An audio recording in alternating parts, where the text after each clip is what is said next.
മൃഗങ്ങൾക്ക് വ്യക്തിത്വ പദവി ആവശ്യപ്പെട്ട് ഒത്തുചേർന്ന മൃഗസംരക്ഷണ പ്രവർത്തകർ മൃഗപീഡനത്തിനെതിരെ മുദ്രാവാക്യം വിളിച്ചായിരുന്നു ഒത്തുചേരൽ. മൃഗങ്ങളുടെ അടിസ്ഥാന സ്വാതന്ത്ര്യത്തെ അവരുടെ ജന്മാവകാശമായി അംഗീകരിക്കേണ്ടതിന്റെ ആവശ്യകതയും പ്രവർത്തകർ ചൂണ്ടിക്കാട്ടി.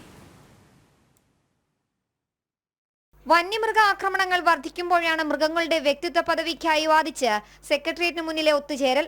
മൃഗപീഡനത്തിനെതിരെ മുദ്രാവാക്യം വിളിച്ച് മനുഷ്യ താൽപര്യങ്ങൾക്കായി മൃഗങ്ങളെ ചൂഷണം ചെയ്യുന്നതിനെ അപലപിക്കുന്ന ശക്തമായ സന്ദേശം ഒത്തുകൂടൽ നൽകി. കമ്മ്യൂണിറ്റി ആനിമൽസ്, വർക്ക് ആനിമൽസ്, ടെസ്റ്റിംഗിലെ മൃഗങ്ങൾ എന്നിങ്ങനെ മൃഗങ്ങൾക്കെതിരായ ക്രൂരതയുടെ വർധനവ് അവർ ഉയർത്തിക്കാട്ടി.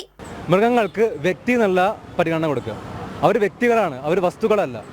അതുകൊണ്ട് തന്നെ എല്ലാ വ്യവസായങ്ങളും, മൃഗങ്ങളെ ചൂഷണം ചെയ്യുന്ന എല്ലാ വ്യവസായങ്ങളും റദ്ദാക്കുക.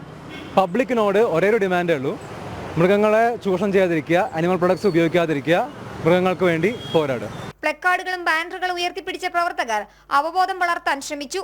മൃഗങ്ങളെ ഉപയോഗിച്ചുള്ള വ്യവസായത്തിന്റെ ദയനീയ അവസ്ഥകളും ഇവർ ചൂണ്ടിക്കാട്ടി. മൃഗങ്ങൾക്ക് നിയമപരമായ വ്യക്തിത്വ പദവി നൽകണമെന്നും മൃഗങ്ങളെ ചൂഷണം ചെയ്യുന്ന വ്യവസ്ഥകൾ പൂർണ്ണമായും നിരോധിക്കണമെന്നും സർക്കാരിനോടും ആവശ്യപ്പെട്ടിട്ടുണ്ട്. ജനം, തിരുവനന്തപുരം.